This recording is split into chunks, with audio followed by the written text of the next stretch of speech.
Hey, what's happening YouTube? Mac the Duel is coming at you again with another deck profile from the TCG Enterprise where we talk about all your favorite card games.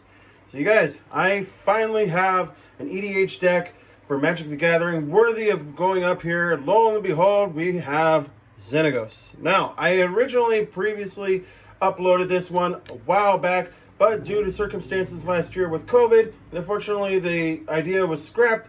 Plus, the video was too long, but we're going to go ahead and minimize it down to a more accurate form. So, our guy is Xenagos. I'll go into later details as to how magic works and everything like that into a later video and other videos on towards Magic the Gathering.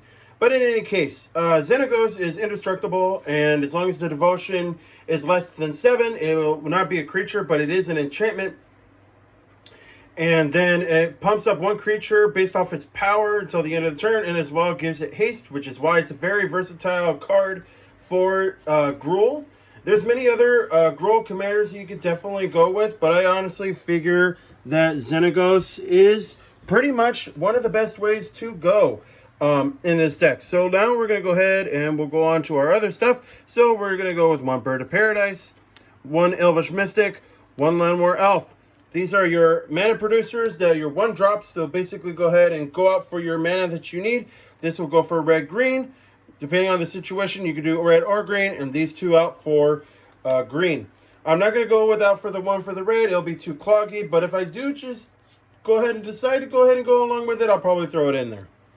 Then we're going to go with one Burning Tree Emissary, one Fauna Shaman, one Genesis Hydra. Get your mana producings. This allows you to go ahead and search out for your creatures. And Genesis Hydra allows you to go ahead and get a pump up, which is always good. And you can also reveal the top. That way you can go ahead and get a guaranteed spot on for your next cards. One Scavenging Ooze, one Sylvan Caryatid, one Zertot Druid. Mana producing, exiles a card, lets you get your life gain. Also mana producing for any type. It's also hexproof. It can't be hit with spells. E-Witness, Fairhaven Elf, and Elvish Piper. This one allows you to go ahead and cheat out for one creature, put it up from the hand onto the battlefield. This allows you to search out for your lands. And E-Witness allows you to bring stuff back from the graveyard to your hand. One's Gross Railbreaker, one Rampaging Ferocidon, and one Reclamation Sage. This is your spot removal. You can't have anybody gain life. And at the same time, you could also go on to this situation for this is Riot, or you can have it get Hexproof. And it also has Trample, which is really, really good. This deck runs around with really big dudes, which you'll see in a minute. One Summerwald Sage, one Wood Elves, and one Oracle and Ladaya. This is for your land drops, so then you get an additional land drop for your turn. This one searches out for your forest cards. Summerwald Sage will allow you to reduce out for costs pretty much out. It's a good spot for your creature spells. If you need to go ahead and cast them out, you can basically use the 3 mana to your mana pool and only use it towards your creatures, which is still good nonetheless if you don't have enough lands. But by that point, you more or less likely will. Anyways, one Solemn Simulacrum, I call it Sad Robot, one Spellbreaker Behemoth, and one Ulash the Hate Seed. Simulacrum lets you search out for your lands, and it'll let you draw one card when it dies. This one can be countered, and power of 5 or greater also cannot be countered, which is good. We run a lot of big dudes. Ulash will basically allow you to go ahead and get a pump up on towards this thing, and you can remove one, and you can bring out Sapperling tokens, or you can deal out 1 damage to target creature. One Acidic Slime, one Nikala the Old Ways, and one Urabrask. Acidic Slime is your spot removal. It has Death Touch, so it will deal out damage and automatically kill anything that touches it.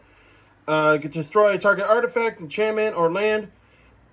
The Nicola, you can't cast non-creature spells, and whenever you have a land up for the mana, it'll deal another producing of that mana as well.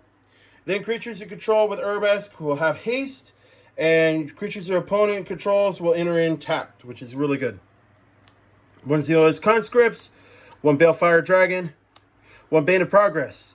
This will allow you to take control of one target creature. You can smack your opponent with it. Balefire Dragon, I love this card, especially if it's pumped up with Xenagos. It'll dish out damage, divide it out, depending on how many things are out there. So if you have a bunch of 1/1s out there, they all got killed with either 6 or 12 damage, depending if Xenagos had pumped it up or not. Either way, you can wipe out armies with this.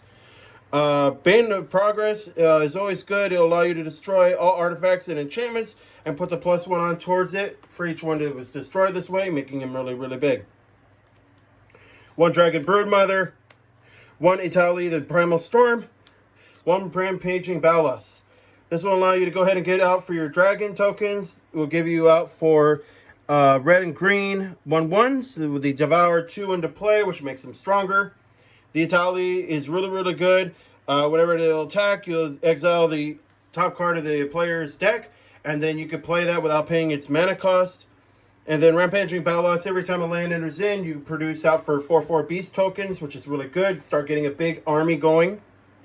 1 Rurik Thar, 1 Roman Coil Engine, 1 Avenger of Zendikar.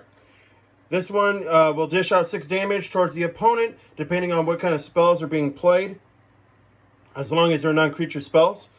Worm Coil Engine will split itself off into 2, 1 with Lifelink and 1 with Death Touch, as far as 3/3 worm tokens. And 1 Avenger of Zendikar here, this one allows you to get out for your plant tokens, and every time a land drops into the field, then those will get a beef. So it slowly starts building up the smaller army to making it more mass producing. 1 Archetype of Endurance, 1 Varniclex, 1 Ulamog. Archetype of Endurance has hexproof, and creatures your opponent control will lose that have the hexproof will lose the hexproof and cannot or have gained the hexproof. Trample for Varniclex, and whenever you produce out for a mana, it will double up that mana, which is really good. And whenever opponent taps for the mana, it won't untap during the controller's untap step. So basically, they have to wait 1 whole full additional turn after your turn. Then they're going to go ahead and untap after the next up-tap step. Ulamog has an Annihilator of 4, which allows you to have your opponent sacrifice up 4 permanents. And then at the same time, if it would put it into the graveyard, you could just shuffle it right back into the library, which is really nasty. 1 World Spy Worm. There's not much you can really say about towards this thing. Instead, it's just so nasty, especially if it's pumped up with Xenagos. It'll be a 30/30 with Trample. And just like it does with Worm Coil Engine, World Spy Worm does the same thing. It splits itself up. This will split up into 3 guys, will be 5/5s that are green worms with Trample onto the battlefield. And then when this is sent into the graveyard, you can go ahead and shuffle it right back into the deck. Now, as far as our Planeswalkers go, we have 1 Domri Raid, another Domri. This one is Domri the Anarch of Bolas. And this one right here is... This one right here is Samut, the Tyrant Smasher. So with the Domries, this one allows you, with its pumps, to go ahead and search out for creature cards. And at the same time, you can go ahead and attack. This Domri Raid will get you your mass producing on your mana. And at the same time, you can have them fight. And creatures you control will get the +1, which is always good. And then with Samut, creatures you control will have the haste, and you will get -1 out, and then target creature will get the +2 and 1 in haste until the end of the turn. And then you can scribe 1, which is really, really good as well. Then we have 1 Vivian, Champion of the Wilds, and 1 Xenagos, the Reveler. Vivian will allow you to go ahead and cast creature spells as though they had the flash. Until your next turn, up to 1 target creature will gain the vigilance and the reach. Look at the top cards of your library, the top 3 cards, and exile 1 face down. Put the rest onto the bottom of the library in any order for as long as it remains exiled. You can look at that card, and you may cast it as if it was a creature spell. Then with Xenagos, this one will allow you to get X mana with a combination of red or green to the mana pool, where X is the number of creatures you control. So as I said before, with the Avenger of Zendikar, allow you to go ahead and get all those plants out. Now you can go ahead and start using those as a mass production for this one to go ahead and get out even bigger dudes, or play either bigger spells. Zero it out, you could get a red-green Satire token with haste onto the battlefield, and its minuses is exile the top 7 cards, put any of the creatures and or lands among them onto the battlefield. Now on towards our artifacts, we have one Soul Ring, one Gruul Signet, one Swiftfoot Boots. Soul Ring, you need to have Soul Ring. Some people don't even run Soul Ring, and I'm surprised. I'm not sure as to why you wouldn't, but in any case, Soul Ring lets you get 2 colorless. The Gruul Signet lets you do red-green, which is the main function of this deck. And then one Swiftfoot Boots. The Swiftfoot Boots gives you a creature equipped, hexproof, and haste, which means you can go ahead and attack right away and not get targeted. One Coalition Relic, one Gilded Lotus. Coalition Relic will allow you to go ahead and pump up charges, and then you can go ahead and use that towards mana. And then Gilded Lotus lets you get 3 of any one color to your mana pool, just in case if you're in a tight spot, you don't actually have the resources that you need. You need some red, here's some 3 red. You need some green, here's some 3 green. Majority of the time, you'll end up with more green than you will into on red in this deck, since it has more green than red. But nonetheless, it's always helpful in a tight spot. Now, as far as our sorcerers go, we have one Green Sun Zenith, one Hull Breach, one Nature's Lore. This one will allow you to go ahead and search for the green creature with converted X or less, put it onto the battlefield, and then you shuffle Green Sun Zenith into the library. Hull Breach allows you to go ahead and destroy either a target artifact or a target enchantment or both. Nature's Lore allows you to search for a forest card and put it into play, then shuffle the library afterwards. One Cultivate, Kodama's Reach, and Genesis Wave. Cultivate and Kodama's Reach do the exact same thing. It allows you to go ahead and get one basic land. One will go into the hand, the other one goes onto the battlefield. Tap, then you shuffle the library. Genesis Wave will allow you to reveal the top X cards of the library. And you put any number of permanents with a converted mana cost X or less from among them onto the battlefield. Then put all the cards revealed this way that weren't put into the graveyard, put onto the battlefield and put those into the graveyard. Then we have one Blasphemous Act and one Primal Search. Blasphemous Act will allow you to deal out 3 damage to everything, which is awesome. And then Primal Search, a lot of people don't really run Primal Search, but I particularly like it, especially if I'm able to go ahead and cheat it out. Primal Search will basically, as it says, exile the top card of the library. If it's a permanent card, you put it onto the battlefield, and then you just keep on redoing the process. There's not that many spells in this deck, which is why there's a lot of land and there's a lot of creatures. Because of this fact, Primal Search can actually run itself pretty well, depending on the situation. Okay, next we have, for our instance, we're going to have Summoner's Pact, Worldly Tutor, Beast Within. Summoner's Pact will search your library for a green creature and reveal it and put it to your hand, then shuffle the library. At the beginning of your next upkeep, you have to pay for the 4. If you don't, you lose the game. You literally lose the game. But in this sense, when you do end up playing it, you already have enough mana to pay it off, so you won't really have to worry too much about that.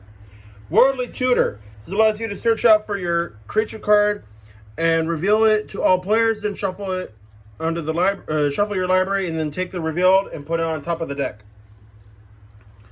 Then Beast Within allows you to get your spot removal, destroy a target permanent. Its controller will put a 3/3 beast creature token onto the battlefield. Chaos Warp, Cinder Vines, and Fires of Yavimaya. Going into our enchantments right now. So Chaos Warp allows you to go ahead and target one of the opponent's creatures, one permanent, and then it'll shuffle it into their library.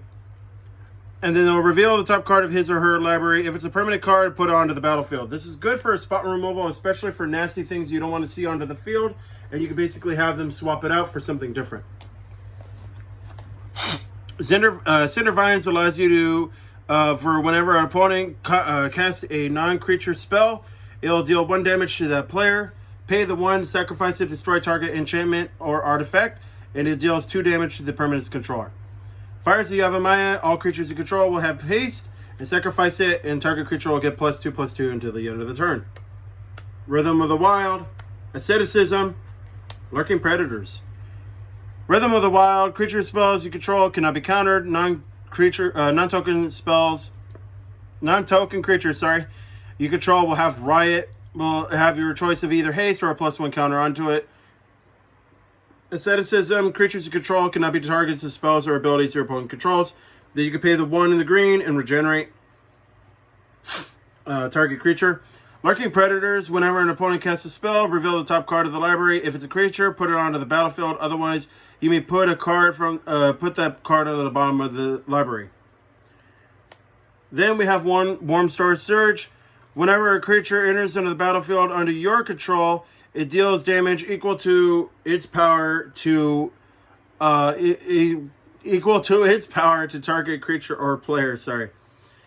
And then that's pretty much it for the spells. Now we're going to go ahead and we'll go on towards the lands. So with the lands, we have one Cinderglade, one Dryad Arborer, one command tower. Everybody has to have a command tower. Some people don't run it, but either way, it's always nice to have. Mountain of Forest for your Cinderglade, one Dryad Arborer because it'll turn into a creature, and it also goes for green, so why not? One Copperline Gorge. Evolving Wilds, a Firelink Thicket. Yes, I'm running Evolving Wilds. I don't care. It's still a good searcher nonetheless, in case if you're in a tight spot, you don't exactly have all that you need, or you need just a way to go ahead and shuffle your library. There it is. Copperline Gorge gives you red or green. Firelink Thicket will either get you double red, red-green, or double green. Then, of course, we're going to be going with our forests. So we have so many forests to work with here. More than our fair share, but we still enjoy to playing all these forests just because. Next, we are going to be going with one Ghost Quarter because we can, one Coplosian Forest, and one Kisik Wolf Run. This will allow you to shoot out for one land onto the field, target it to blow it up, and then your whoever had it, it'll search out for another land and put it onto the battlefield tapped, as long as it's a basic. Then this one will search out for red and green. It'll ping one, but that's okay. And then we have one Kisik Wolf Run. The Kisik Wolf Run will target a creature, will gain +X and 0 until the end of the turn. As well, it will also gain Trample, which is also a nice little bonus. Then we have one Mosswort Bridge. This is always good for Primal Search to go ahead and cheat it out. If the power that you bestow upon your field is greater to 10 or above 10, whatever card you hit on towards the hideaway will be played out without paying its mana cost, which is really good, especially considering the fact that either the Worldspine Worm costs 15, or you have the Primal Search, which costs 10. So anything of a big dude to go ahead and come out, you could definitely do out for the Mosswort Bridge. Then, of course, we go with mountains. So we have 1, 2, 3, 4, and 5 a mountain. We go off for the mountains. Like I said, it was only a splash of it. We have more forests. One Woodborn Crag, one Skarg, the Rage Pits, one Stomping Ground. Red-green gives you red-green, gives you colorless, and then you target red-green, and it'll gain +1 and trample until the end of the turn for one target creature. Stomping Ground is your basic shock land, so you might go ahead and bring that out. One Temple of Abandon, one Temple of the False God, and one Foothills. This allows you to go ahead and scry for 1. Then you have one Temple of the False God. A lot of people don't run Temple of the False God. They think it is a waste of time because they have to have the necessary requirements of 4 or more lands.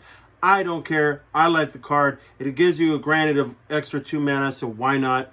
And then Wood Foothills is your fetch land, so it allows you to go ahead and search for any kind of forest or any kind of mountain, which is perfect for Stomping Ground. It's also perfect out for any other kind of lands that you have out, like a Cinderglade or any other ones. They'll basically give you the necessary need out for that. So that's basically it for the deck. That's it for the deck. Hope you guys enjoyed that. There will be more decks to come, trust me. This is the first time I'm doing out for this on towards Magic as far as EDH goes. So hopefully you guys enjoyed this. Go ahead and like this video and subscribe. Also hit that post notification bell for more uploads and live streams or any other kind of duels that you guys want to see. Even more TCG stuff. So I'll see you guys in the next time. Happy gaming.